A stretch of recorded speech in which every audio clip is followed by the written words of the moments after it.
সম্মানিত সুধী, আসসালামু আলাইকুম রহমতুল্লাহ।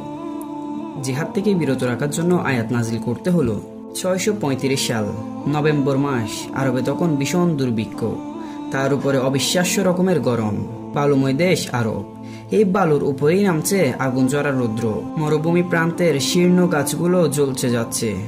একদিকে দুর্ভিক্ষ, অন্যদিকে অসহ্য গরম। এই দুয়ে মিলে গোটা আরবে একটা অস্বস্তিকর পরিবেশের সৃষ্টি করেছে। এমনি সময় এক চাঞ্চল্যকর সংবাদ এলো মদিনায়। মারাত্মক সংবাদ। সিরিয়া থেকে সদ্য ফিরে আসা একদল ব্যবসায়ী মহানবী সাল্লাল্লাহু আলাইহি সাল্লামকে এসে জানালো, রোম সম্রাটের এক বিরাট বাহিনী জমায়েত হয়েছে সিরিয়ার সীমান্তে। আরবের বিখ্যাত যোদ্ধা গোত্র গাসসান, লকম ও জুজাম গিয়ে মিশেছে ওদের সাথে।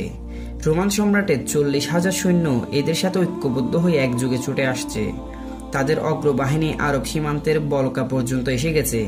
রোম সম্রাটের এমন একটা মতিগতি যে আছে এবং আরবের কিছু গোত্র যে তাদের উস্কানি দিয়ে চলেছে, এই খবর মদিনায় ইতিপূর্বেই এসেছে। সুতরাং এই খবর পেয়ে মদিনায় সাজ রব পড়ে গেল। কিন্তু এই যুদ্ধযাত্রা ছিল বিরাট ব্যয়সাধ্য ব্যাপার, অথচ অধিকাংশেরই সঙ্গতি ছিল তখন প্রায় শূন্যের কোটায়। যুদ্ধযাত্রার জন্য প্রয়োজনীয় ঘোড়া, সাজ সরঞ্জাম ইত্যাদিও তাদের ছিল না। মহানবী সাল্লাল্লাহু আলাইহি সাল্লাম যুদ্ধ ফান্ডে যথাসাধ্য দান করার জন্য সকলের প্রতি আহ্বান জানালেন। এই আহ্বানে সাড়া দিয়ে হযরত উসমান রাদিয়াল্লাহু তাআলা 300 উট দান করলেন। হযরত উমর ফারুক রাদিয়াল্লাহু তাআলা দান করলেন তার সম্পদের অর্ধেক, আর হযরত আবু বকর রাদিয়াল্লাহু তাআলা দান করলেন তার সবকিছু। এভাবে যাদের সাধ্য ছিল সবাই দান করলেন, কিন্তু সব প্রয়োজন তাতে পূরণ হলো না। অনেকের যুদ্ধযাত্রার সর্বনিম্ন প্রয়োজনও পূরণ হলো না। সুতরাং তাদেরকে তাবুক অভিযান থেকে বিরত রাখার সিদ্ধান্ত হলো। যারা যুদ্ধযাত্রা থেকে বাদ পড়লো তাদের খুশি হবারই কথা। বিশেষ করে মুনাফিক ও ইহুদিরা অসহ্য গরমে অকল্পনীয় পথ চলার কষ্টের কথা বলে মুসলমানদেরকে বিভ্রান্ত ও দ্বিধাগ্রস্ত করে তোলার গোপন প্রচেষ্টায় রত ছিল। সুতরাং আর্থিক অনটন ও অসহ্য গরমের মধ্যে পথ চলার কষ্টের কথা স্মরণ করে যুদ্ধে যোগদানের দায় থেকে অব্যাহতি লাভ করাই তারা আনন্দিত হবে, এটাই ছিল স্বাভাবিক। কিন্তু মুসলমানদের প্রকৃতিই আলাদা, তাই উল্টোটাই ঘটল।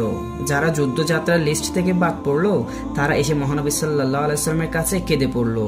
জিহাদে অংশগ্রহণের সৌভাগ্য থেকে তারা কিছুতেই বঞ্চিত থাকতে চায় না। তাদেরই অন্যান্য ভাই যখন খোদাদ্রোহীদের সাথে মরণপণ সংগ্রামে রত থাকবে, তখন তারা গৃহকোণে নারীর মতো বসে বসে সময় কাটাবে, তা কিছুতেই হতে পারে না।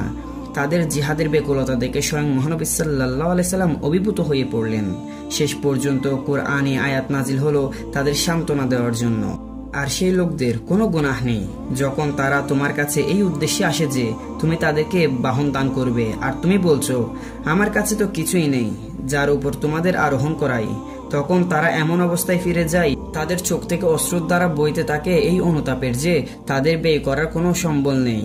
আল্লাহর রাস্তায় জীবন দেওয়ার জন্য সদা প্রস্তুত এমন মুসলমানরাই পূর্ব আটলান্টিকের নীল জলরাশি থেকে প্রশান্ত মহাসাগরের মিন্দানাও দ্বীপপুঞ্জ পর্যন্ত ইসলামের ঝান্ডা উড্ডীন করেছিল।